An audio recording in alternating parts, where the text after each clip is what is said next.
जग्नेन जग्नमयजन्त देवास्तानि धर्माणि प्रथमान्यासन् तेहनाकं महिमानः सचन्त यत्र पूर्वे साध्याः सन्ति देवाः। ॐ राजाधिराजाय प्रसह्यसाहिने नमो वयं वैश्रवणाय कूर्महे।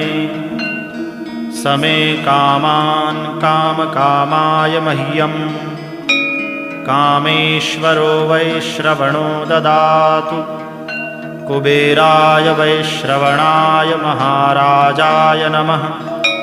ॐ स्वस्ति साम्राज्यं भोज्यं स्वाराज्यं वैराज्यं पारमेष्ठ्यं राज्यं